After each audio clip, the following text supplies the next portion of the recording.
Insurance isn't one size fits all, and shopping for it shouldn't feel like squeezing into something that just doesn't fit. That's why drivers have enjoyed Progressive's Name Your Price tool for years. With the Name Your Price tool, you tell them what you want to pay, and they show you options that fit your budget. Enough hunting for discounts, trying to calculate rates, and tinkering with coverages. Maybe you're picking out your very first policy, or maybe you're just looking for something that works better for you and your family. Either way, they make it simple to see your options. No guesswork, no surprises. Ready to see how easy and fun shopping for car insurance can be? Visit Progressive.com and give the Name Your Price tool a try. Take the stress out of shopping and find coverage that fits your life, on your terms. Progressive Casualty Insurance Company and Affiliates. Price and coverage match limited by state law. This summer, say I do. I am marrying a stranger. Like never before. Am I crazy? It's a whole new Married at First Sight on Peacock. Thank God I woke up in love. With new experts. My name is Dr. Lisa. My name is Paul Brunson. More couples. This could be the start of a very successful marriage. And more surprises. Or maybe not. Everything is just not enough. You're a little bit crazy. I don't know what's gonna happen. I want my fairy tale ending. Married at First Sight, now streaming. New episodes Thursdays, only on Peacock. Hi, I'm Jeffrey Craner, and my friend Cecil Baldwin loves horror movies, and he's helping make this genre more approachable for me, and hopefully for you too, one film at a time, in a random order. Are you squeamish about horror movies? Don't worry, we'll tell you what happens. Adore horror movies? Great, watch along with us each week. As always, check the show notes for content warnings about this week's episode discussion and film. This week we randomly rolled a 5 for No Legs, and a 3 for Euro Horror. Here is episode 333. Top number generation.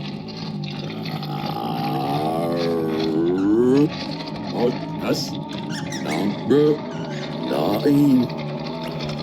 This week on Random Number Generator, horror podcast number 9, The Lair of the White Worm, 1988. Warning! Spoilers ahead.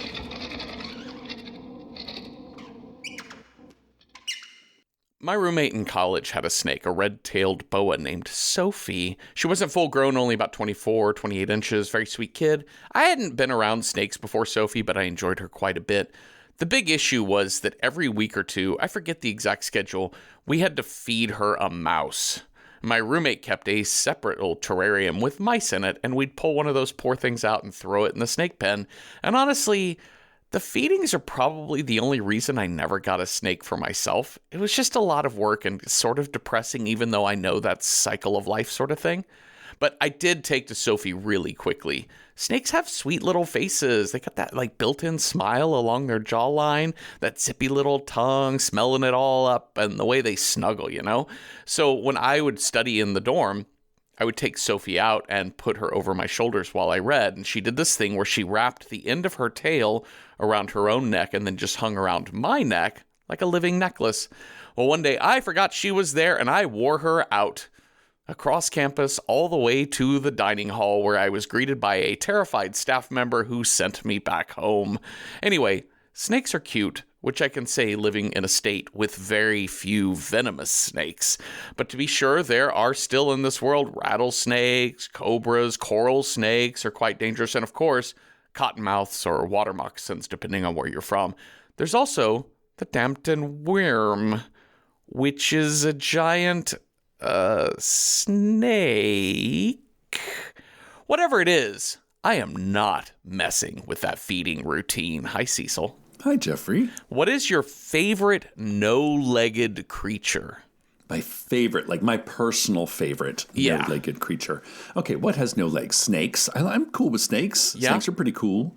I mean, I think I have a healthy fear of them. So I'm like, even though I know that's a black snake and that's not a bad snake, I'm still going to be like, put a good 5 feet between me and that snake. Mm-hmm, mm-hmm. What else? Worms? Worms are okay. They're fine. I mean, good for the earth. Sure. Good for the garden. That's cool. Yeah. What else doesn't have legs? Fish? Any kind of fish thing. Fish are okay. I like fish. I like Eels. a seahorse. Yeah, seahorse. Yes, of course. You know, I like a manta ray.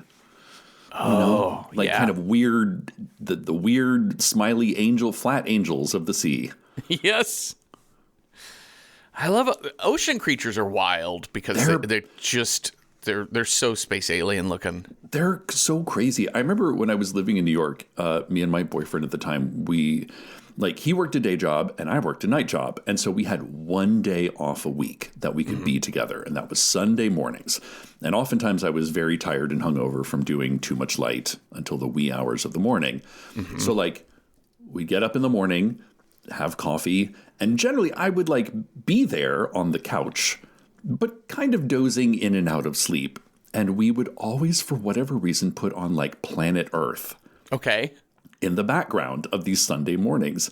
And so it was just so weird to wake up from a dream and see the most horrific looking animals God has ever created at the bottom of the ocean and be like, what are you watching? He's like, isn't it great?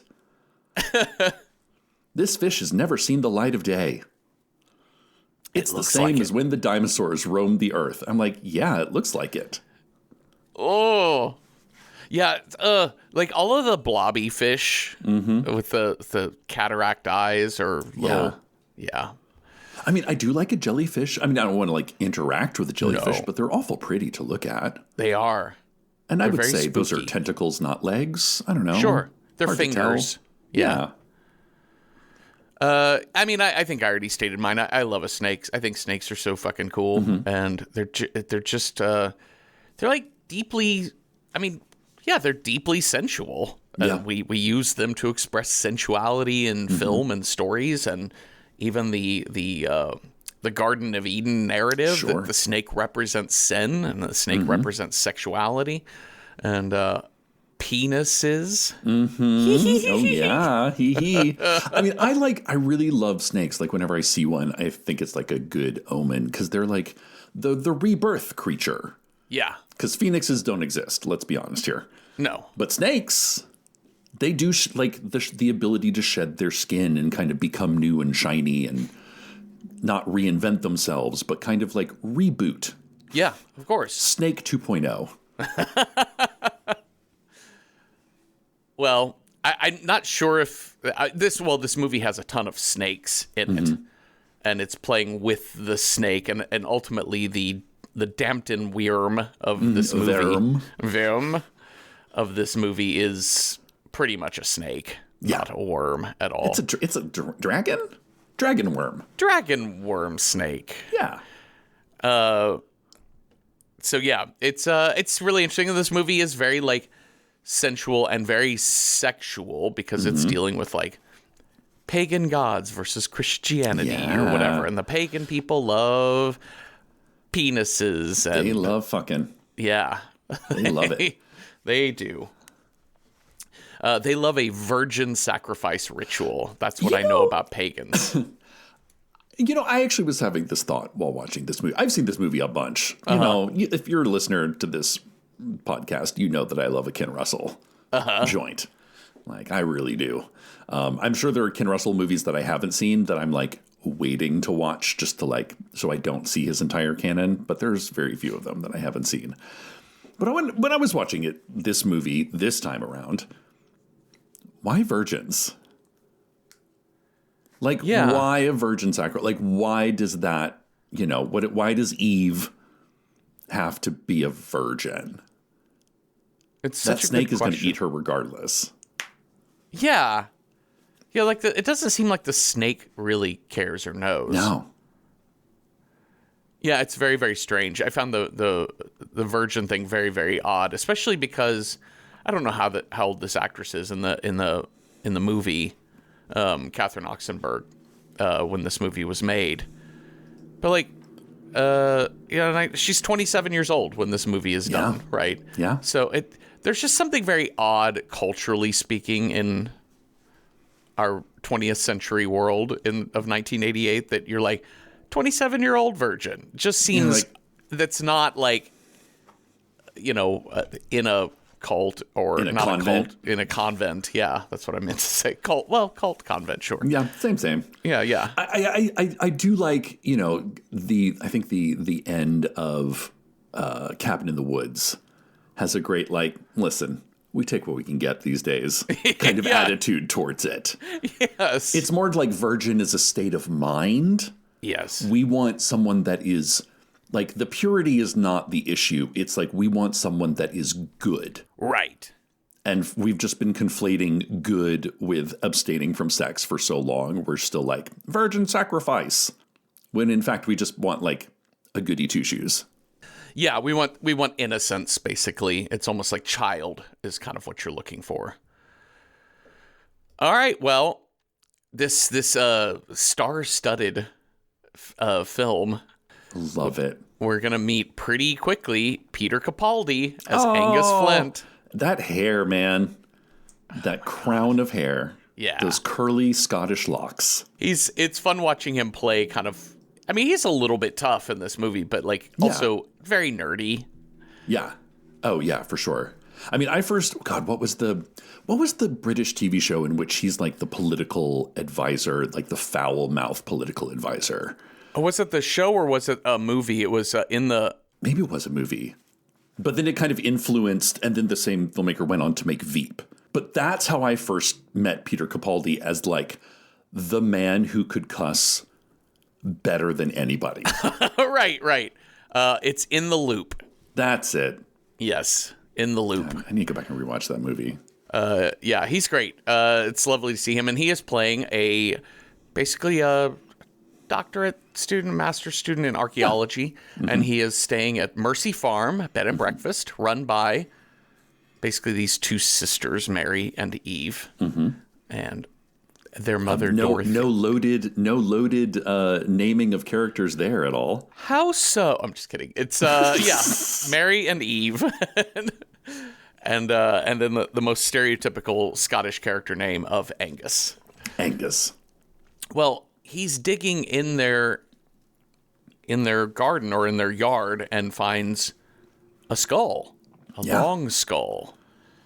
He's like, I said, do you think you found a dinosaur, Angus? He's like, I mean, it could be. Yeah, it might be, sure. And like, I love how Mary's like, it looks like a cow to me.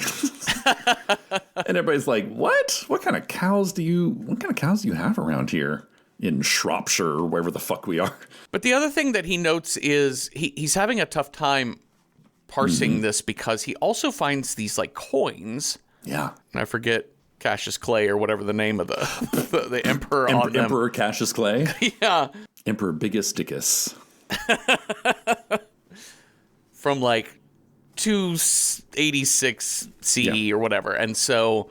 But like, like geologically, there's a convent that they built on top of a Roman site. So like, that's just a little bit above that. But then the giant dinosaur snake head is at the same level. So we're like, that doesn't make sense. Yeah, it'd be, a couple million years prior. Yeah. Well, we're going to get some pretty quick answers because there's a big party in town hosted by Lord James Dampton. Yep. Played by Hugh Grant. Oh my God, Hugh Grant. The most upper class English accent you could possibly have. He's so douchey in this movie. Yeah. It's great. He's the British aristocracy equivalent of like a popped polo collar.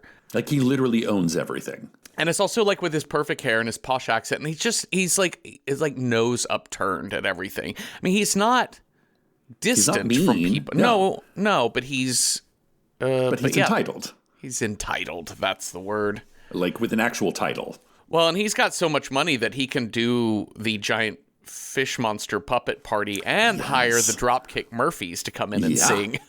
Yeah. The Worm song. Yeah. Which, listen, what did we watch? We just watched PG Psycho Gorman on the Patreon. Uh-huh. And honestly, if you don't have a musical break, just a single song musical break in your movie, what are you even doing? I know. One of my favorites was the rap song in Martyrs. Mm-hmm. That's right. Stop what you're doing, because I'm going to ruin the image of God that you're used to. Is that what the Madame was? That was when the Madame Waselle came in. Yeah. Yeah. Mm-hmm. I look funny. Yo, I'm making money. Because I've been flayed and my skin is runny. Oh, woof, man. Yeah, and if you haven't seen 28 Years Later, The Bone Zone, See? it's got a great musical bit in Like it. the definition of a needle drop. I'm sorry, I just refuse to call it the Bone Temple anymore. It was you or Bone Zone. Symphony or John started calling it the Bone Zone after we saw it in 28 Oregon. years later, the Bone Zone. Yeah, I don't know who started that, but that's just all I want to call it now. Yeah, that's All right, fair. but that's for later. One day we'll get to that another movie. day.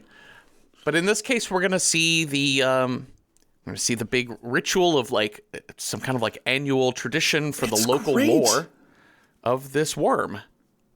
And also the song, which is apparently based on an actual music hall song, because there's like it's like the Lambton worm is an actual thing. So they've like, but I don't know, your little Brecht loving heart, like sing a song, Yeah. teach us the history. You could info dump, or you could sing a song about it. Yeah, Isn't that more fun? it's way more fun.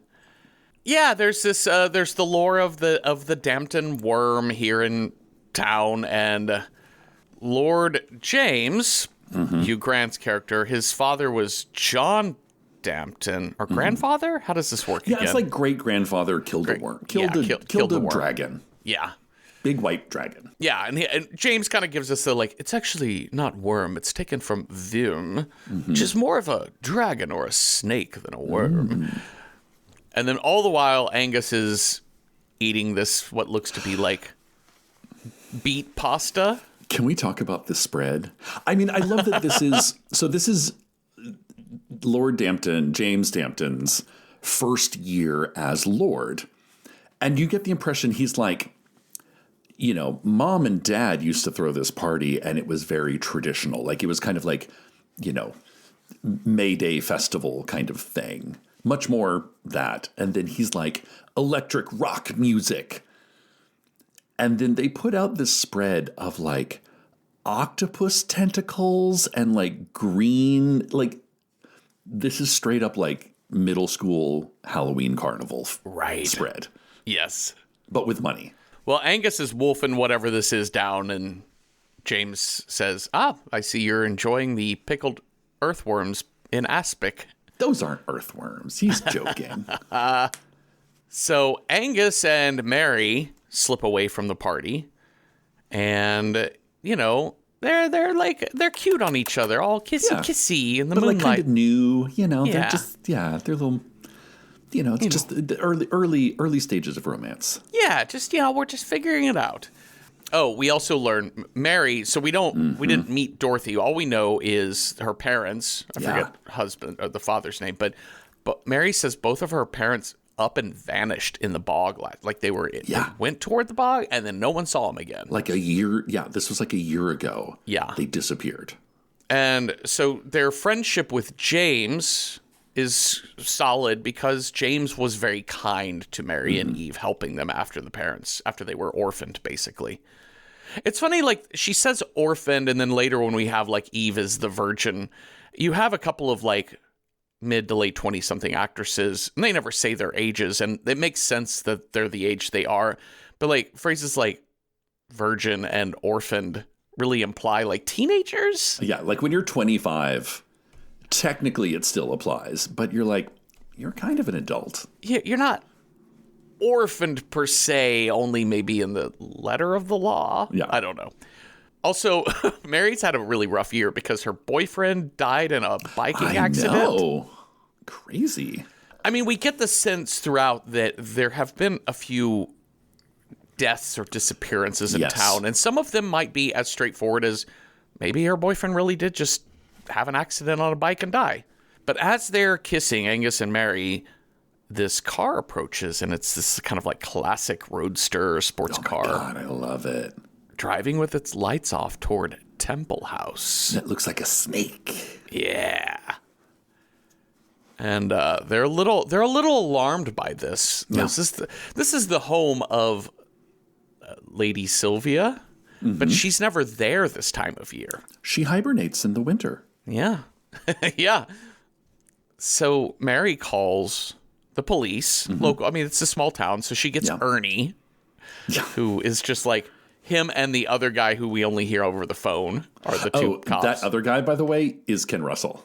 Oh, that's funny. The one who's like, I can't come because you have the car. And we'll take your bike. It's got a flat. And also, I'm kind of drunk. Also, I arrested the taxi driver for being drunk, which I was like, well, if you arrested the taxi driver for being drunk, just take the taxi driver's taxi.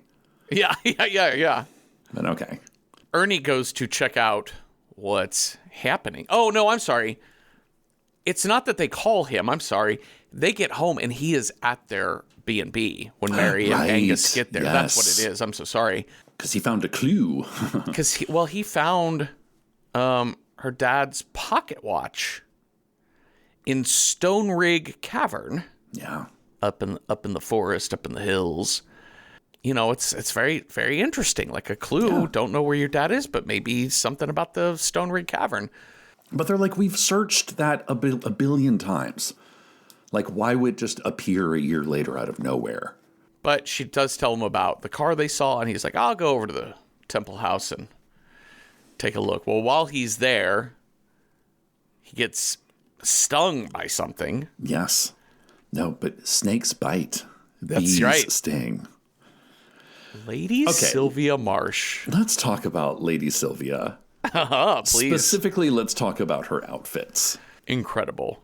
There is a sensibility to British camp that I think as Americans we have a hard time wrapping our brain around and understanding. But the fact that her first outfit is like she's wearing a white head to toe, like a white cashmere overcoat with a tri-cornered hat with like a scarf that wraps around her head. Like, come on, bitch. Like, how am I not supposed to love this character? Yeah. Fun fact, Tilda Swinton was originally cast as Lady Marsh. That would be 100% correct. But she turned it down. That makes no sense why she would do that. But I don't know. She must have been busy. She was doing other shit in the 80s. But to be fair, I'm not mad that this lady did it. No, Amanda Donahue, she's great. She's super, super good. And very, 80s sexy, right?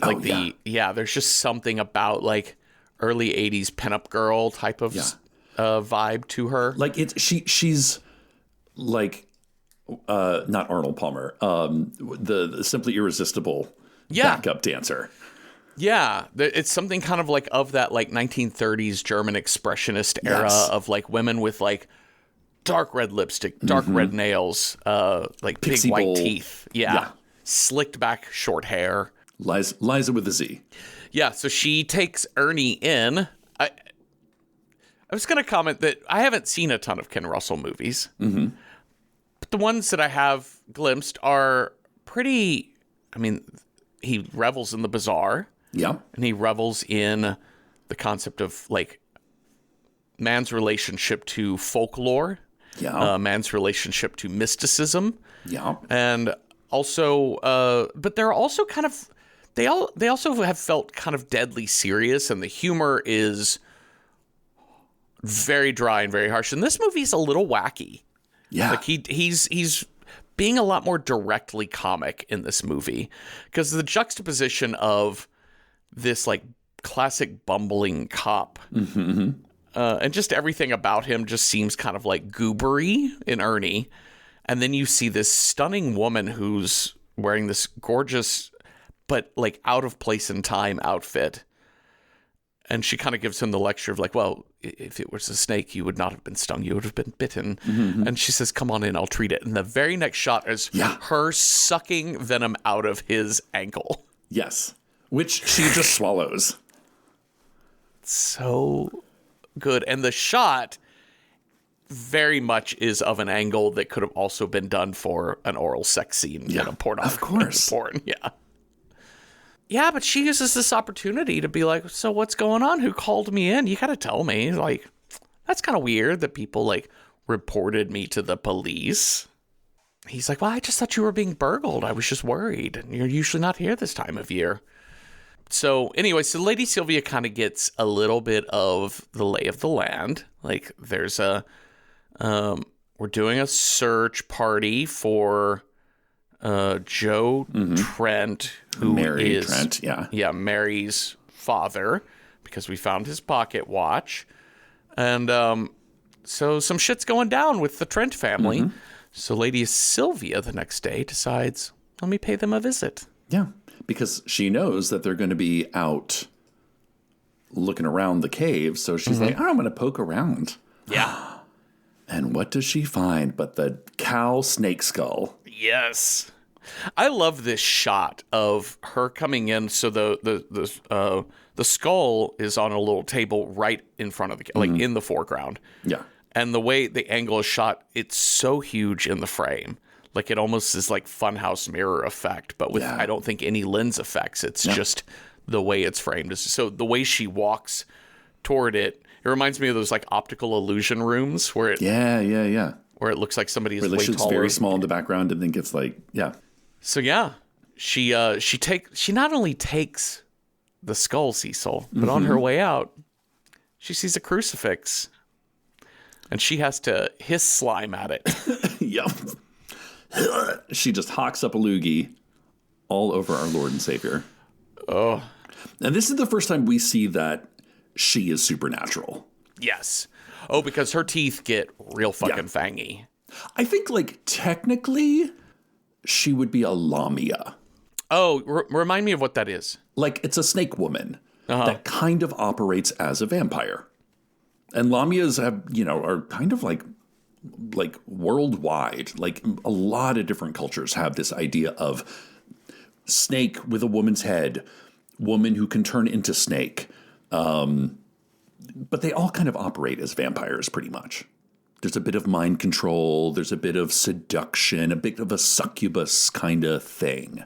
Well, she takes off. She's got her skull, and Eve and James are coming back to Mercy House. Because they spent the night together. James has told her about the watch and the search. Yeah, there's like a little note. On the thing. And she's that's right. Clearly upset. And when she's walking through the house, she passes that crucifix, sees the snake phlegm all over it. Yeah. And touches it. And then we get... Oh my God. We are... Somebody got some new software and they are just playing around with all kinds of editing. I love the 80s digital revolution. Like video installation art was such a thing in the 80s because they're like, wait, we could, like, cameras are no longer, like, film cameras aren't the only thing. And film cameras, it's really difficult. Like, it's a lot of chemistry. It's expensive. They're fucking huge. But now you have your, like, little camcorders, and you can shoot digital on top of digital, just layer it all together. The kind of like heavy hyper collage stuff that he creates in this movie. It feels so strange because it was of a very specific era. Yeah. And the 90s computer editing is it's on a parabolic curve. Yeah. How quickly computers are going to get up to speed. So we're not... This movie is only 10 years before, like, Anaconda, which I'm not telling you Anaconda is, like, the end-all, be-all. Oh, better example, this movie is 5 years before Jurassic Park. Yeah, isn't that crazy? Anyways, but I love what he's doing. You know, Jurassic Park is A+, chef's kiss, Italian hand, you know what I mean? Like, it's Well, really Jurassic good. Park is like, they're like, we're using large animatronics and digital effects seamlessly. Right. Versus this is like, no, psychedelic VHS home video is so what we're going for. And also, it's like the most college kid performance art piece in that, like, with a budget. With a budget. And I just mean to say that it's like, what's snakes wrapped around Jesus, a lady licking a spear like it's a dick. And I don't know. It's just I'm breaking down what sexuality is. It's great. Well, I think there's like a repeated, like, if like Ken Russell's always kind of interested in the sort of pageantry of the Catholic Church while also kind of having a disdain for the Catholic Church. You know, so like there's that is definitely a Ken Russell theme. Absolutely. Even in his more serious stuff. But this is the campy business. So we get a little bit of a hint of what the, Dionin, the snake god, is all about. Because we have a bunch of nuns, and I think Eve sort of has this vision of her as one of the nuns, and they're praying in front of a crucified Jesus, but then all of a sudden, snakeified Lady Marsh shows up, and there's a giant white snake around Jesus, and Jesus looks a bit unhappy. He does not look pleased about that snake. And then a bunch of Roman centurions show up, and they begin raping and pillaging these nuns. And then Eve comes to. She's like, "Oh, I just fainted. Like I touched the crucifix, and the next thing I know, it's you're waking me up." And then they look at the dad's watch on the table, and the hands are snakes now. Yeah. She's like, "Oh, I remember a serpent from my vision." He's like, "Oh, like this one?" And they go look at this mosaic he saw outside. It's in the excavation, and she's like, "That wasn't there yesterday." No, somebody's when really Angus dug that up. They must have dug it up this morning, and somebody clearly is really into white snake. Here I go again. Eve says, "Yeah, well, Angus is here, and he dug up this skull." And he's like, "Show me the skull." But they get up to that room, and there's no skull. And Angus and Mary get there, and they're like, "Where's my skull?" Yeah. "You took my skull." "I don't know." Let's meet Kevin. Oh, here we go. Poor, simple little Kevin. Oh, so it's raining because it's England. Yep. Hitchhiking in the rain because it's the 80s in England. Yeah. And I love it like, Lady Sylvia, she's just parked. And I love it how it's very, but like everything Lady Sylvia, like we've seen a couple of these where like when Ernie sees in the background, there's like a light moving through Temple House. And then Lady Marsh is like there.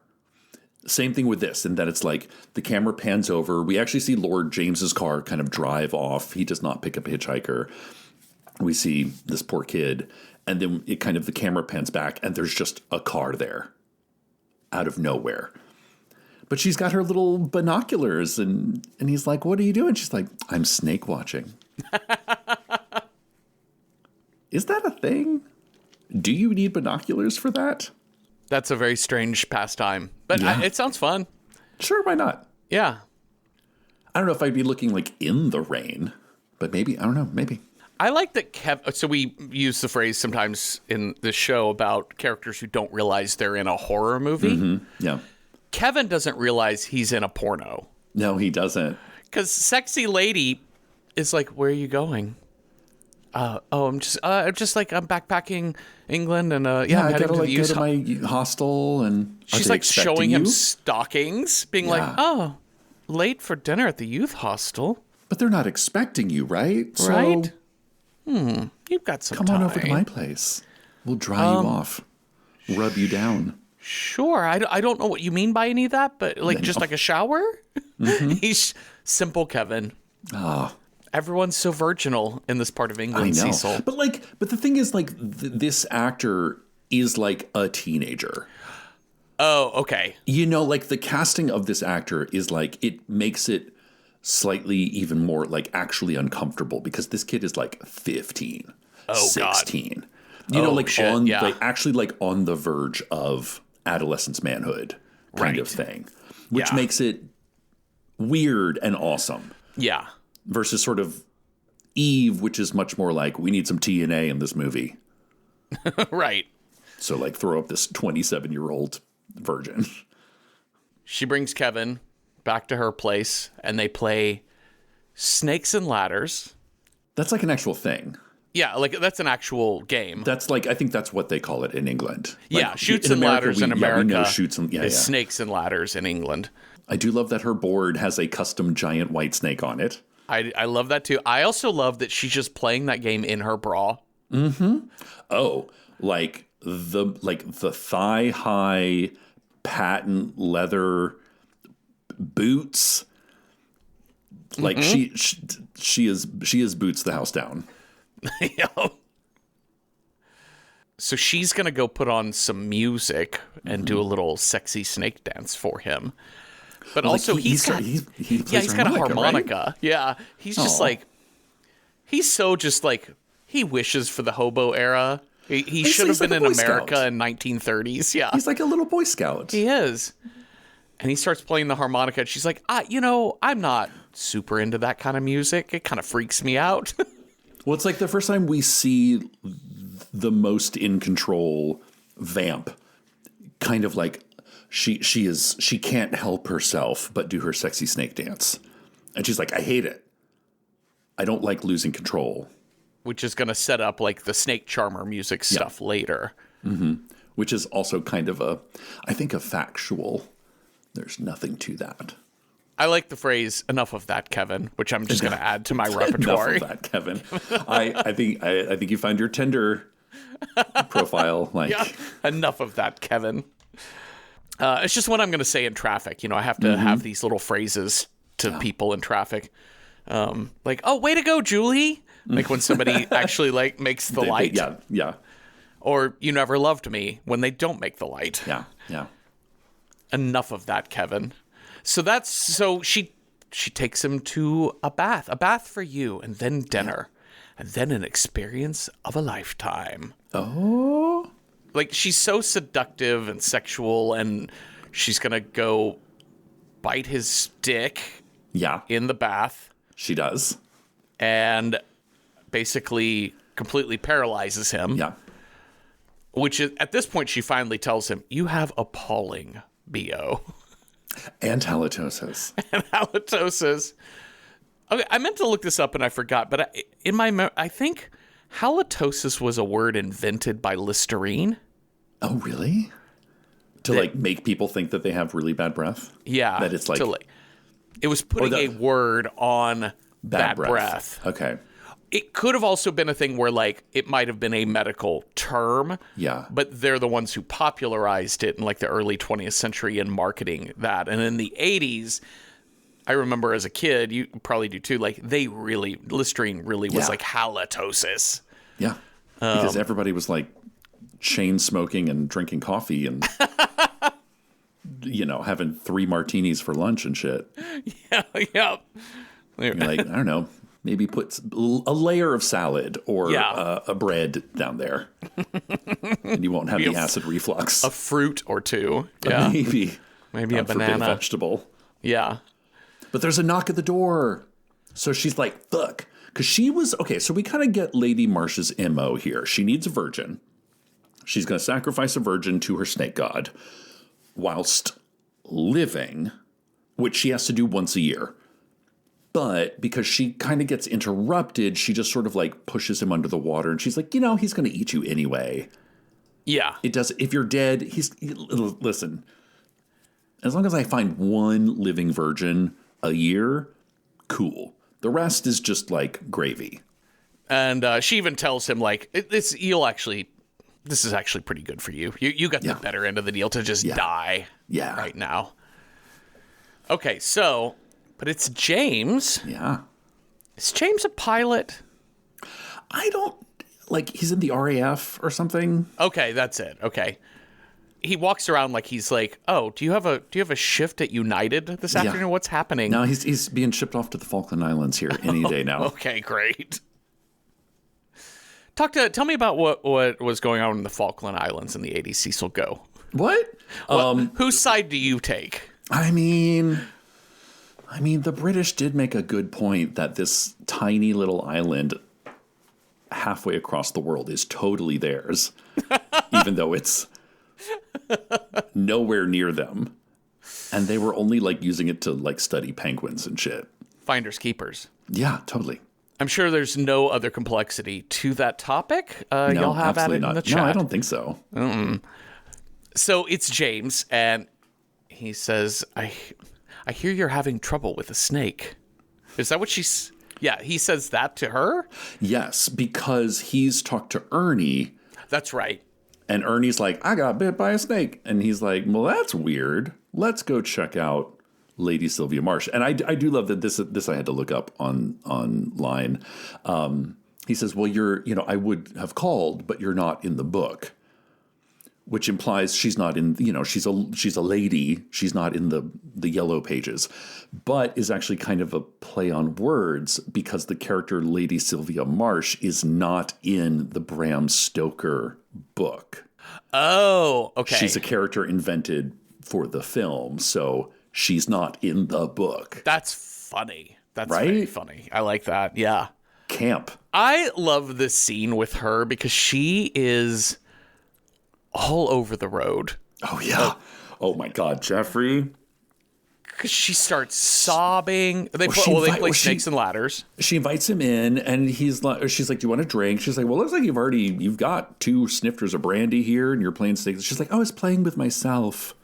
That's weird. I'm obsessed with Snakes and Ladders. And you're like, okay, that's weird, but cool. But also, you said you were deathly afraid of snakes, Lady Sylvia. Oh, well, it's like a therapy for me. I'm a bit of a schizophrenic playing games with myself because I was bit by a snake when I was 10 and I was in a coma.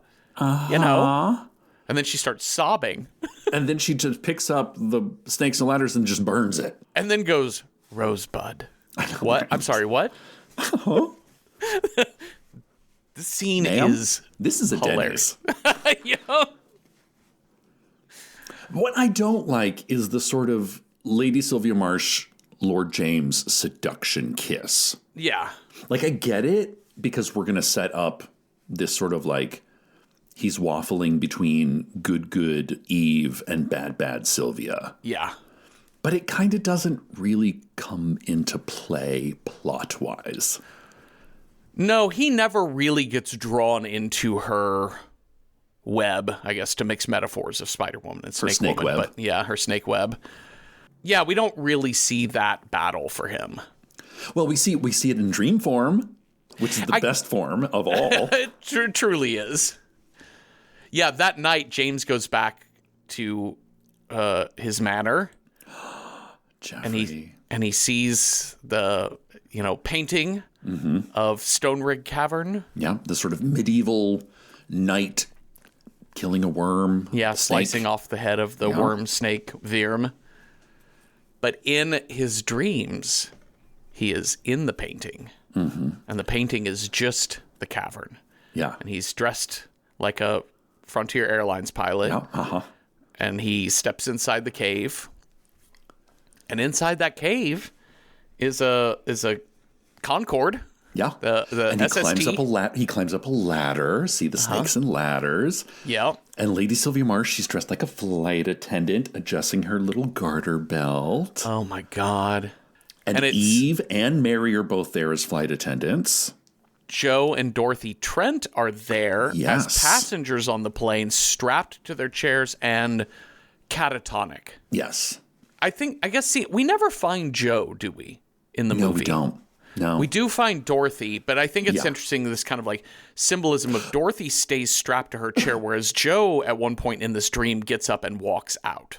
Well, because we learned that Joe was eaten by Dionin. Right. Because the snake passes the watch, but he gets eaten versus Dorothy, who is a bride of Satan. And so that's why later when James has the hypothesis that the watch showed up because the snake shit it out. Yeah, but in the cave, there must be some sort of connection between the cave and Temple House 3 miles away. Yeah. So we get sexy flight. I'm just going to say the term because this is of the era. Sexy stewardess. Yeah. And it is 3 sexy stewardesses. It's like this short of like having them do mud wrestling or jello wrestling. No, they pretty much.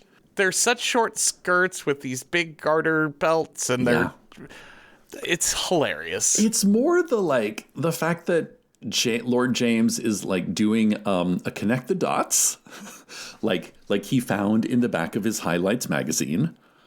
And That's right. It's a crossword puzzle, but he treats it like connect the dots and draws a snake. Yeah. And it's a snake on a crucifix. And then he kind of looks over and it's good Eve and bad Sylvia. And listen, Sylvia is kicking Eve's ass in Foxy boxing. Yep. And then, oh my God, this is so dumb, but I love it so much. he's like his little red he's like little red rocket. Yes. That gets a little erect at seeing his nice girlfriend and his bad neighbor go to it. Because Lady Sylvia has Eve in a leg lock, headlock. Uh-huh. It's pretty clear she's going to win. Yeah, we didn't have searchable porn in 1988. No. So you just had to dream it. Yeah, you really did. The only way to do it.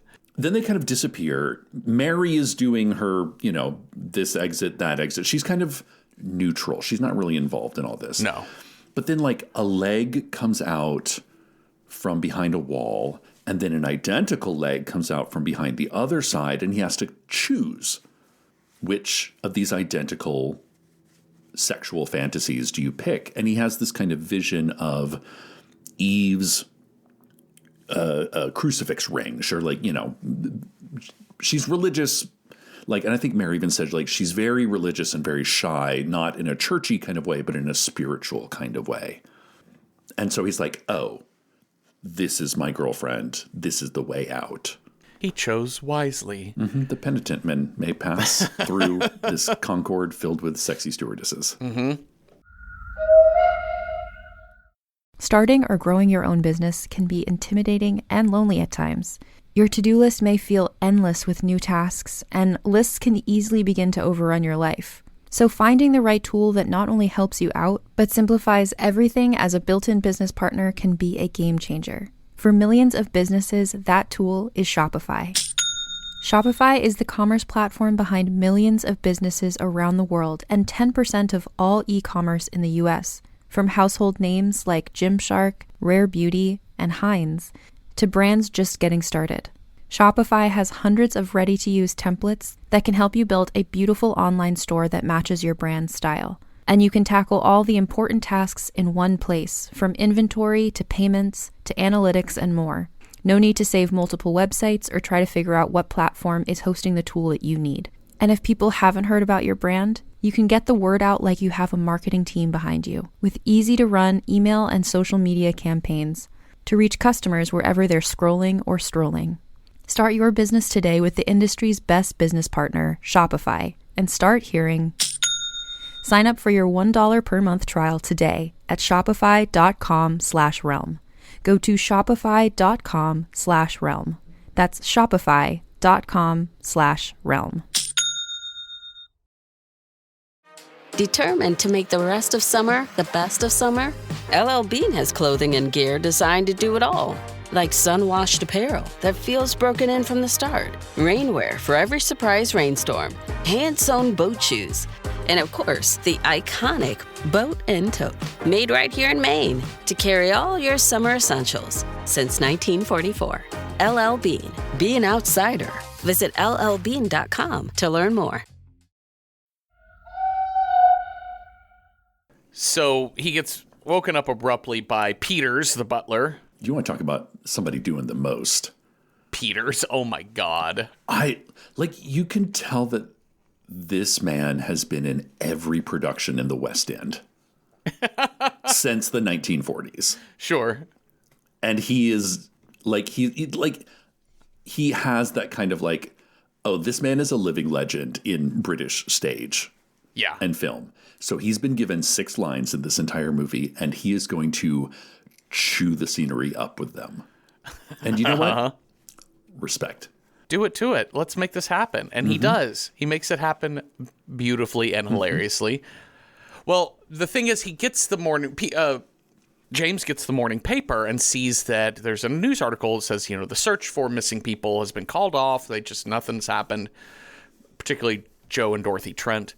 But he sees in the photo a picture of a cavern in the background that looks exactly like the painting on his wall. So he's like, Stone Rig Cavern might be the thing here. Yeah. So he gets Eve, Mary, and Angus. Let's go up into the cavern and do a search. And they're like, okay. Yeah, we were just here yesterday. We've done this 100 fucking times. Which is also kind of funny that he's like born and raised in this. Like, he's never seen this before. He's never been in this. Like, I guess if you're a lord, you're really not that interested in anything. That was the vibe I got, that it is kind of that. It is the person who has never been blue collar in a white collar job that oversees blue collar people, telling them how to do their job. Do you know what I mean? Like they're Like he's probably like he was educated at like Oxford or Eton. Like he has spent all of 3 months in his hometown. Yeah. But he does have the vision. He had this dream. He has this vision. And this is where he's like, I think there's this connection between Temple House and here. Eva's like, I'm going to go home. I got shit to do. Yeah. I got emails to return. Well, she has to make tea for her guests. They get grumpy if they don't get their tea on time. Sure. What could be more English than that? But Eve runs into Lady Sylvia in the woods. Oh my God, I love this. Her 80s sunglasses. Hello? I'm up in a tree. I saw a little kitten up here, but then it ran away and now I'm stuck in the tree. Could you just give me your hand, please? I'm just shocked that we don't have some line about pussy cat. I know, right? I guess it's because it's 2 women playing this scene. If she were like seducing a man here. Oh, yeah. We've got wet pussy. We've got hairy pussy. We've got strawberry, vanilla, and cherry pussy. Says. Wait, what is that from again? It's Cheech Marin's as the carnival barker in From Dusk Till Dawn. Yes, that's right. Okay, so she gets Eve under the spell and gets her back to Stone Temple Pilot House. And yeah. I love this shot of just her, Sylvia, in a tanning bed. Yes. Propped up on her elbows being like, disrobe. And, but it's just it's also the thing too, where like reptiles need a lot. They need UV light too. Yeah. I did have an iguana when I was younger, and iguanas. It's the UV. It needs the UV.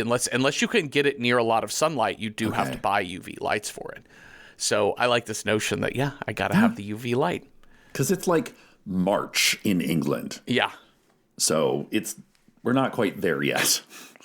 She tells Eve, "I think I've seen you many centuries before." Yeah.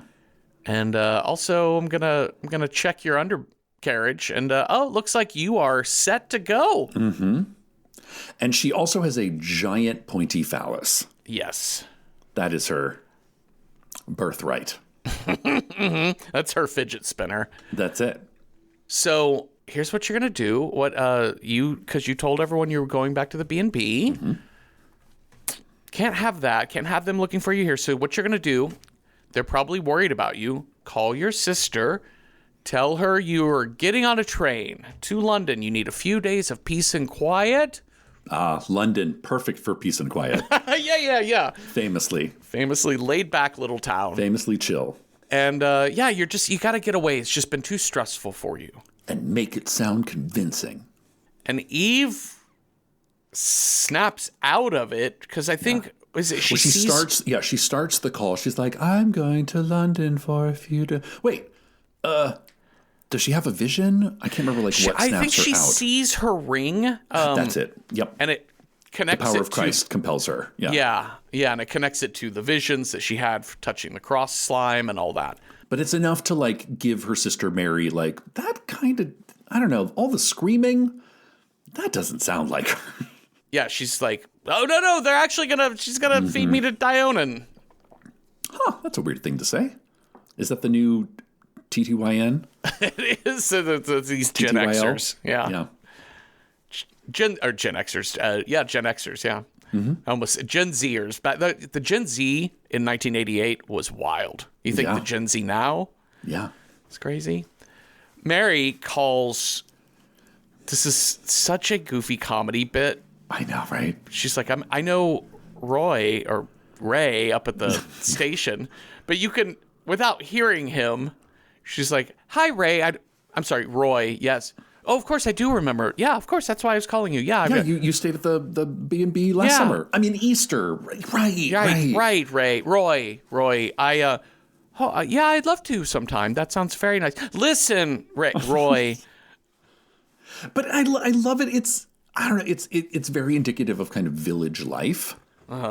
You know, in which kind of everybody knows everybody. And like this Ray on the other side has probably had a crush on Mary, holding a torch, and she knows it, but she's not into him. But she's still like, I know a guy who works at the train station. Let me see if he can. Oh, my sister's not there, and the train just left? Well, that's weird. Keep an eye out for her. They start piecing it together because he says, I don't see any sign of her anywhere. But they check the house, and they're like, Eve didn't take anything? Yeah. Nothing looks moved. She never came home. Yeah. Someone's got her. Yeah. And now James is like, listen, somebody came in our house, and you came in your house and took that skull you found. We also found there was also the whole painting of the snake thing that I was going through and everything else. And also Eve, when she touched the cross, hallucinated a whole fucking snake thing. The constable's been bitten by a snake over at Temple House. Yeah. I think Lady Sylvia Marsh is our number one suspect here. So they have a plan. We got to get inside Temple House. Yep. But we got to get her out of there. Yep. So we are going to put up giant speakers outside of Lord Dampton's manor. Because we know he has them from the musical number we did in Act 1. Of course, yeah. And we are going to play this old record his father had called Turkish Charmers. There's a place in France where the naked ladies dance. There's a hole in the wall where the men can't see it all. That's very much what side A is. In fact, Peters just relishes side A. Like, I remember what do they euphemistically call those women? Belly dancers. You're like, chill out. You're like, the Empire. It had its moments. But side B is way more Snake Charmy sounding. Yeah. Cecil. Let's talk about Sylvia's dance to this song. Well, apparently she sleeps in a basket. I made that exact sound when she comes out of that wicker basket. She is wearing kind of a shiny Robert Palmer. Is that Robert Palmer, right? Yeah. Simply Irresistible. Yeah. Or whatever that song was. Yes. She's got her, this is 80s cocktail dress. In a basket. She kind of like, I'm called by the music. She walks out the front door. Angus and Mary walk in the front door, and Angus puts together, he's like, oh my God, this Roman bust. And Mary's like, what? A lot of rich people have that. He's like, no, this one in particular was like the shitty emperor. Yeah, this is Marcus Cassius Clay. Yeah. Aurelius. Who was emperor during the time when the nuns built their convent over it's like, oh my gosh, nobody has him. And this was the face that was on the coins I found too, I think he says. So he absolutely would have known about the cult of Dionin. But they keep going through, and then we see a statue of a mongoose as well. Yes, because we have to set that up. Snake killer, yeah. That makes sense. Yeah. Where Angus gets that mongoose, a living mongoose, later? eBay? No, it's like a rental. Oh, sure, yeah. Okay. Can you buy a mongoose on eBay? Yeah. Was Craigslist invented yet? Oh, yeah, this is peak Craigslist. Yeah. Yeah. Under, misconnections. Yeah. You don't know which of them are just porn, basically, porn bots, but you could get a mongoose on Craigslist. Yeah. So they find Dorothy. Yeah. We found Mummy. Yeah. And she's catatonic watching a teeny tiny TV with a woman putting a snake's head into her mouth. The great British snaking show. Mm-hmm. Yeah, that's it. Yep. With Noel Fielding. The Great Brit. Actually, over there, it's called the Great British Snake Off. Yeah, that's it.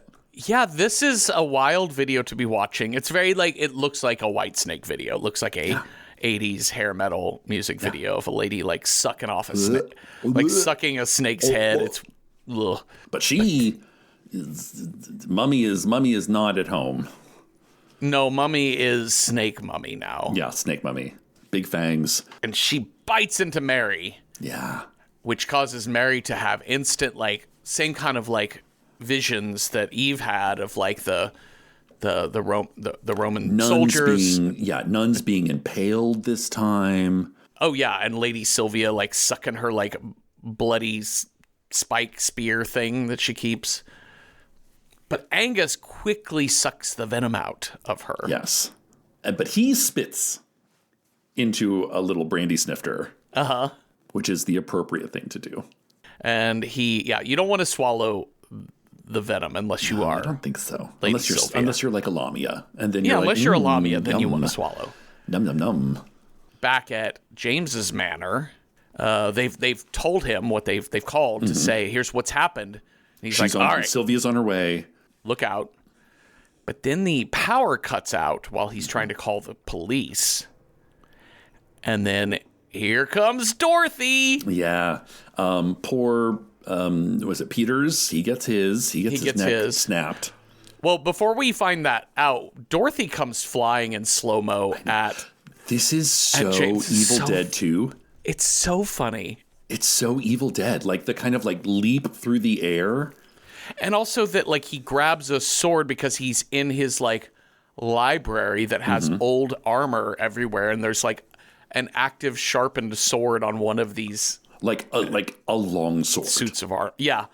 And he does full 360, which just turns into a 720, which keeps him spinning, but he slices her in half and then falls into his drum kit. He's young and hip. He is. He's no square. I love the practical effect of her split in half on the floor, and her legs are kicking, and then her upper body is writhing. And she's still going. Yep. And he's like, ugh. Well, bad news. I killed your mom. Uh-huh. Good news. She is still moving. So yeah, lose-win.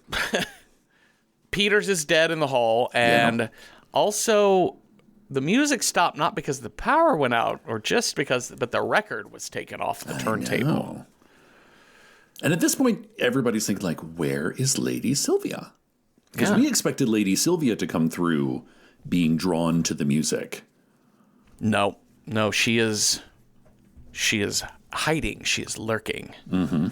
But the next morning, Ernie shows up to pick up Mary and says, hey, sorry about your mom. You have to come down to the station to identify her body. Yeah. You know her. Why can't you do it? No, we're doing this by the book. Next of kin. Yeah. And, James, we've got him detained. We're learning all kinds of things. We got to get to the bottom of what happened here.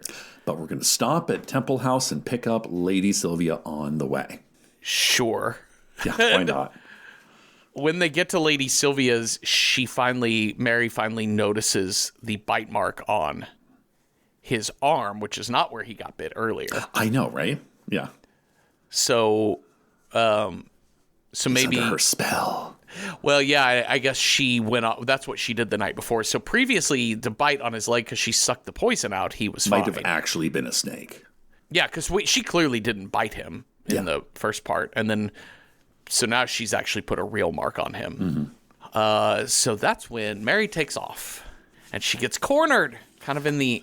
Instead of I guess the gates. Yeah. She tries to leave. The gates estate. close. So she's like, I don't know. I guess I'll go into the depths of the manor house. No, but there's a giant boa constrictor on a thing, and Ernie has got full red contacts, snake fangs. But Angus shows up, and he's got his bagpipes. Thank God he's Scottish. Oh I want to know: was this in the book? Is the Scottishness a plot point in this book that he pulls out some bagpipes? I cannot imagine. He lures Ernie away. I love it. They're just doing a little come hither. Like he's got him kind of like hypnotized. But then Ernie kind of lunges at him and he's like, no, no, no. Uh-huh. They're doing a little like roundabout, the snake themed sundial. Uh-huh. Basically, in the little struggle, Ernie gets pushed back and then lands the back of his head onto that snake sundial and eyeball popped an eyeball out. Now Angus is going to go inside the house and he is going to do a walkabout. Basically, doing he's a bitchin' bagpipe solo. It's kind of like burning sage in all the rooms. Yes, you know what? yes. It's like an exterminator is kind of the vibe I got. Like you just go and spray like he's trying around. to draw her out, right? So he's trying to figure out where she is. He even sends a mongoose from eBay. But it's the mongoose that finally does it because the mongoose goes in and finds her. But then she kind of rips it apart, yes. Throws it at his face. We also see him take a serum and inject himself. Yes. He's got an anti-venom to... Jeffrey, when did he do all this? No, I don't remember. So in one evening, he got his bagpipes. He took the snake venom that he sucked out of Eve, took it to the lab, made an anti-venom, rented a mongoose, put on his kilt. That's a lot for one evening. It is a lot. Like, if I do 3 errands in a day, I am tuckered out. But he's vanquished because... He gets bonked on the head. Well, and also she pops out and all naked in blue. Yeah. Lady Sylvia. It's her true form. And she reveals, I was wearing earplugs. Yeah. Noise-canceling AirPods. I really enjoy when, like, an ancient evil or an ancient creature is cool with the modern era. You know, because I think it's such a thing of like, oh, Count Dracula, Nosferatu is stuck in his old ways and seems very out of time and makes people go, oh, that's weird. But Lady Sylvia, she's like, nope, I got a roadster. I have hip sunglasses. I know what earplugs are. I know what a record player is. I'm not an idiot. I've been around for 3,000 years, but I'm not an idiot. Right. And I kind of appreciate that. Yeah. He gets bit on his leg, and he is catatonic. He's out cold, and she drags him to the basement, where she has also captured Mary and chained her to a wall. Yep. And she has captured Eve, who is standing on a ledge in her panties. Held up by rope above a crevasse. Meanwhile, and so she's going to do this whole ritual thing. Dionin, Dionin who lives in darkness. Dionin who controls the darkness. Dionin who is tread upon by the false god. Dionin who will vanquish the false... I'm like, oh, wow, this is a lot. She also, like, brings Eve a flower crown like it's 2013 on Tumblr. That's it. Yeah, full on going to see Coachella. Yep. But meanwhile, James has brought a crew of demolition. No, they're like excavators? Yeah, to Stone Rig Cavern.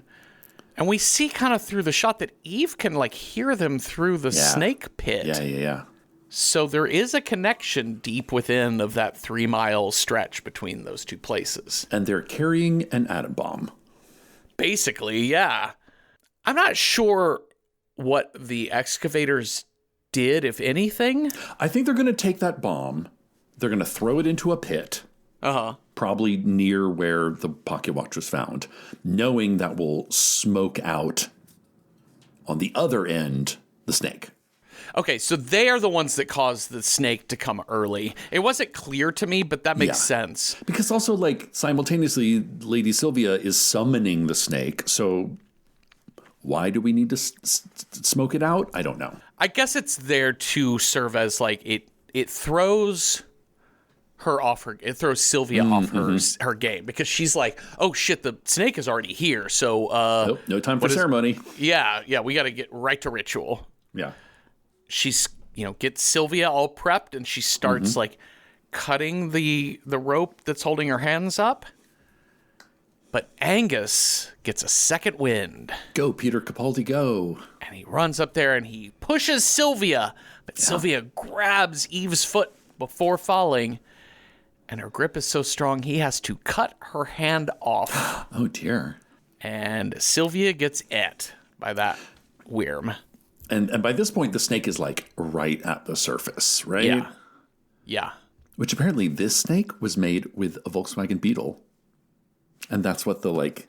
Oh, that's what the interesting. mouth is. Oh, that's cool. It cool. has that sort of curved... Yeah, the hood or the bonnet of a Volkswagen Beetle has that sort of curve to it. Love that. And it's big. Well, he manages to get Sylvia killed, and he unties Eve, and he unties Mary, and he's like, you two go ahead. I was busy on Craigslist last night, and I found a grenade, which I keep in my underpants. Well, he's wearing a kilt, so he doesn't have underpants on. So they have a little pocket. Do kilts have pockets? No, it's the furry thing on the chain. That's a purse essentially. Okay. That's where you keep all your lipstick and whatnot, and your grenades, and your chapstick. Mm-hmm. He chucks the grenade into that thing's mouth and runs, and it explodes. So this is epilogue here. Angus then gives Eve this injection. He tells Mary, "Hey, I went to the hospital overnight at 2 a.m. while I was doing all these other errands." Yeah. Had this anti-venom made and this antidote made, which I used on myself, which is how I was impervious to it. And, Eve, I don't think was bit, but he's saying like she could have gotten scratched up just in case. So Angus goes to see James. He's kind of telling him like, hey, everyone's safe. Boy, do I have a story to tell you. The girls are back at home. Yeah. Wait, the phone's ringing. Let me go get that really quickly. And it's the hospital, Cecil. Character we've never met has said, hey, we gave you the wrong thing. So sorry. You ordered that anti-venom serum, but what you got is actually just arthritis medication. Yeah, some like anti-inflammatory. Yeah. So, come on down on Monday. I'm sure there's no rush. Uh-huh. So sorry. My fault, really. So then he gets into James's car, and they're off to go visit. Oh, the girls are at the hospital. That's what it is. Well, they're just getting says. That's what he says. Well, I think they are because he's at the B&B. Like he says it at the beginning. No, that is true. That they're at the hospital like, just getting checked out. Yeah. Because he's at the Airbnb. That's why he answers the phone and not them. So they're on their way to go visit the girls at the hospital, and James says, I'm parched. Can we stop on the way for a bite? And Angus says, why not? Dropkick Murphys. Yeah, and then we reveal the leg bite. Oh, that's right. on his knee. Credits, Dropkick Murphys. The end. Shall we rate this film? Yes, let's. All right, so how approachable is The Lair of the White Worm if you are horror film averse? On a scale of 1 to 10, with 1 being not at all approachable and 10 being very approachable, I would give Lair of the White Worm like 6 out of 10 snake sundials. It's got some gore to it, like the eyeball pop and the stab. I mean, that's really it. It's got some good scares. I would say content warning for, it's stylized but pretty aggressive sexual assault scenes. The blood and gore, some jump scares. If you are not like me and do not find snakes adorable, that's also a content warning for you too. Lots of snaky snakes in this movie. Quite a bit. But I think it's all in like silly fun. It's very deliberately campy. And it's a great time. I think it's fairly approachable if you can handle kind of like 80s practical gore. It's not playing with innards or anything like that. So the 6 out of 10 snake sundials for approachability. But to speak nothing of that, how do you rate this as a horror film, Cecil? As a horror film, I love this one. I do feel like this is going to be a certain cross-section of the horror community is going to love it. But then a certain cross-section of the horror community is going to be like, this is a waste of time. Right. So if you love camp sensibilities, if you're into that sort of thing, I think you'll really enjoy this. It's smart, it's funny, it's kind of dumb, but it knows it's being dumb. And I don't know, her Lady Sylvia Marsh's outfits are fabulous. So for that reason, I would say 7 out of 10 Snakes and Ladder games. Well, let's figure out what movie we will watch next. You've got a scare die. I've got a style die. We will roll those up and see what movie matches those two things. Cecil, on your scare die, if you roll a 1, our next movie scare is religion. 2, a monster. So far, this movie fits both of those. 3, a zombie. 4, family is the scare. 5, vampire. Or 6, haunted. What is our scare? That's a 6. Haunted. Woo! Okay, so we are going to match up your haunted with whatever style I roll. If I roll a 1, it's a wild card, whatever haunted thing we want. 2, it's got to be a movie that starts with the. 3, it is horror homework, essential viewing. 4, something from the 1980s. 5, a sequel, prequel, or remake. Or 6, something in a suburban setting. Let's see what we got here. I got a 5, a sequel, prequel, or remake. Haunted. We have so many options here. Yeah, we got a lot. All right, so we always write down a few that come to our mind, but we're going to miss some of those sometimes. So you can check out our Letterboxd. We're at Random Horror 9 there, where you can see lists for every possible die roll in any given week, and you can leave comments for movies we might have missed, like good movies, hopefully, or movies that are worth talking about. So what do we have on our list? We have Dr. Sleep. That is a Shining sequel, basically. Yeah. It is... Kinda. Yeah, I haven't seen it or read the book. I think I wrote that down. It's haunted in the way that Shining. It struck me as kind of the way Shining is haunted. Yeah, I guess that is true. That is true. But yeah, the big bad is definitely a corporeal form, I would say. 2, Final Destination 2, haunted by death a curse. itself. Death itself. Yeah. I suppose we could do any of the Final Destinations other than part 1. But we just kind of went right to part 2. Yeah, might as well. Poltergeist 2. Or Poltergeist the remake in 2015, or the reboot. The reboot. Poltergeist 2 is the kind of Native American magic versus the scary Quaker shaker man. Yeah. Who honestly is pretty scary. Yeah, it looks kind of scary. I've never seen it, but it looks intriguing and probably racist from Maybe a little. from what I gather. Maybe a little bit. We have Nightmare on Elm Street 2. The gayest, one of the gayest horror movies ever made. Now, have you seen this movie, Cecil? I have. I have. Have you ever talked about this movie before? I have. Okay, good. Hella gay. Paranormal Activity. I picked number 3. Why not? This movie is super fun in its style of the way it uses cameras. The Conjuring, any number of them, but part 2, we did part 1 for Patreon, so why not try part 2? And we have a Candyman remake. Oh, yeah. From definitely. 2021. Was it Nia DaCosta? Yep. That's what we wrote down. It just kind of stopped writing anymore because that was a lot. Yeah. But what did folks on Letterboxd have to add to this convo? Monstrum recommends Nerdy Prudes Must Die 2023. Okay. An online musical by Team Star Kid and sequel to their prior musical Black Friday.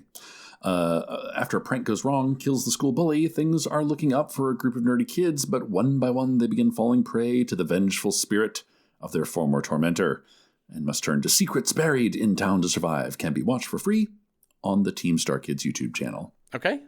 Tammy Silver recommends Hell House LLC to the Abaddon Hotel. Yeah. And says, yep, that hotel definitely is still haunted. I was thinking about the Hell House LLC series. Franchise, as well as the franchise, that's it. As well as the Final Destination franchise, where we're in. I think a lot of people have been in strong agreement that Hell House LLC Origins is their best of the sequels. Okay. And same with Final Destination Bloodlines. I really enjoyed Bloodlines. So anyways, just throwing that out there if we wanted to, like since we can do any of these sequels. sequels. That's very true. How Do Monster recommends Beetlejuice. Haven't seen it. Yeah, okay. Definitely very haunted and definitely a sequel. Overgarden Wall recommends Hell House LLC Lineage. That's pretty new, yeah. That was just Bobby last Joe year. Font recommends Amityville 4, The Evil Escapes from 1989, and just says The Evil Lamp Movie. Okay. All right. What that means, I don't know. Is it like a Tiffany lamp? Is it like a halogen lamp? Like a Is it head overhead lamp? lighting? It's overhead lighting. Uh-huh. Well, Fifth Hammer recommends Amityville 2, The Possession from 1982. An actual prequel to the original, the sleaziest, darkest, and highest body count episode in the Amityville film series. That's how you sell a movie to me, Fifth Hammer. I like that. Thank you. I'm into that. And then Half Price Horror recommends the 2005 Amityville remake. Okay. Has no idea it's campy. Yes. I mean, like, really, this movie exists for Ryan Reynolds' abs. Let's be fair. Okay. Yeah, Liberty Tune is also like Evil Lamp, Amityville 4. So listen, I'm getting a strong pull. Cass recommends, this is interesting, Mononoke, Phantom of the Rain is a sequel remake of a series from the early 2000s. I'm guessing this is anime. That's my guess. Yeah. Asa and Kame begin working at the Emperor's Palace and find themselves caught in a conspiracy involving a revenge ghost. Super trippy animations. Suspiria meets Spider-Man across the universe. More horror-y than Voyage of the Rock Aliens, they say. Okay, great. Which, not a heavy lift, but I do appreciate that. Any Hell House LLC says Rhubarb. Wonder Girl K says Hell House 2 or 3. But 3 gets a little churchy.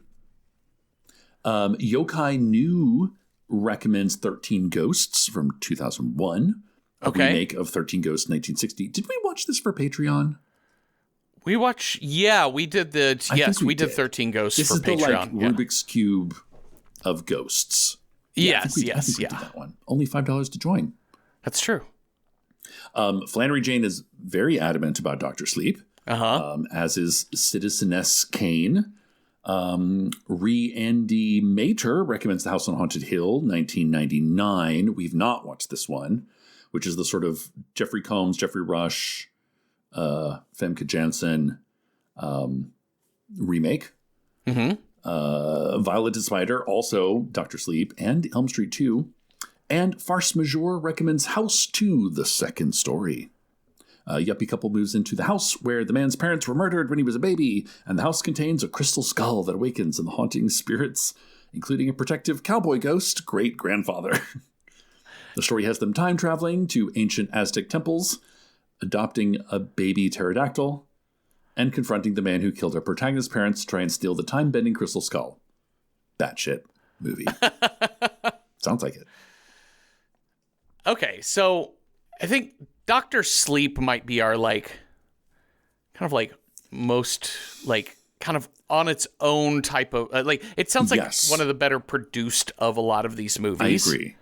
I don't know if it's necessarily a haunted film. Yeah. It's more of a psychic battle film. And yes, there is a certain point where ghosts come into play, but that is like the last 15 minutes of the movie. And also, The Shining is very haunted. Yes. Because it's haunted hotel. Whereas it sounds like Dr. Sleep is going into the lore of that, wherein things are more, or it's the characters. It's more into the lore of what is The Shining. Okay. Not the hotel, what is the shine? I see. Energy vampires versus energy vampires kind of thing. Right, okay. So haunted, it's a bit of a stretch. I got a very good sell on Amityville 4. Oh my God. The Evil Escapes. Evil Lamp? Okay, so of the campy variety, Amityville 4 sounds like a lot of fun. Nightmare on Elm Street 2 would be a fun conversation. That could be a good one because you have a lot, you would have a lot to add to that because that's, and I still haven't seen that one yet. I've seen 1 and 3 and haven't seen 2 yet. So that could be really fascinating. I mean, we've not really touched the Poltergeist series. We've not really gone back to Paranormal Activity series. We've not really gone back to the Conjuring series. The Final Destination series. Yeah. There's a lot of these that we've barely cracked open. So last week I said we should just we had a bunch that we could have picked from, but I think we both were leaning so heavily towards Lair of the White Worm that we skipped rolling for it and just said, let's do the movie we want. Sure. I kind of feel equally weighted about all of these movies. They all have, I think, so should we pick 6? Yeah, I think and roll it up and do it draft order? Yeah. And then also, like, we have kind of, we have the gamut from very serious Candyman to very camp Amityville 4, Nightmare 2. Yeah. So when we have that much of a gamut, I'm like, really, any of these movies can be a good time. It just depends on what kind of good time you want to have.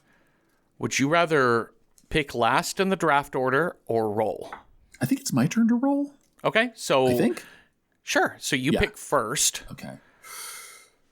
All right, let's start off with a tried and true Nightmare on Elm Street Part 2, Freddy's Revenge. I'm going to do Amityville 4. Thank you, Bobby Joe Font, for that great great sales point. I think Candyman Remake. Oh, good one.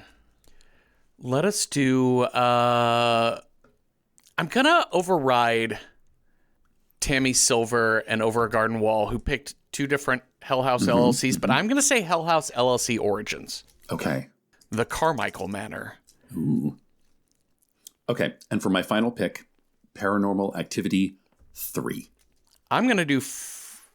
Should we do Final Destination 2 or Final Destination Bloodlines? That's a tough one, because Final Destination 2 has more of the characters from the original, but Final Destination Bloodlines, kind of gets it understands the assignment. You know what I'm saying? Yeah. And the opening sequence is kind of outrageous.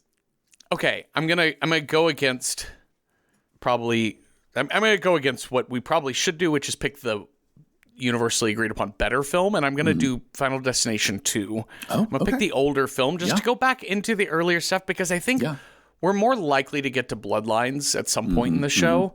But I don't know. When else am I gonna get a chance to see Final Destination 2? Right. All right, so we got 6 movies. And you're going to roll it up. Cecil, if you roll a 1, our next movie is A Nightmare on Elm Street 2, Freddy's Revenge. If you roll a 2, it's Amityville Horror 4, The Evil Escapes. 3, it is the Candyman remake from 2021. 4, Hell House LLC Origins, The Carmichael Manor. 5, Paranormal Activity 3. Or 6, Final Destination 2. That's a 6.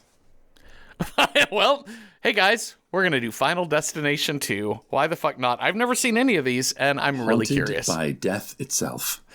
I love it. I might recommend you watch the first Final Destination before you dive into 2. Just go ahead and watch both. I think I might. Yeah. Just because it is a direct sequel, and you might be a little lost. Because let's just say rules are a big part of this franchise. So if you miss the kind of laying out of the rules in the first one, the second one is going to be, believe me, they'll give you a shorthand for it, but you might want to bolster it. Good to know. All right, well, I'm going to do that. It does look like it is available for rental online. And so we can do this movie. All right.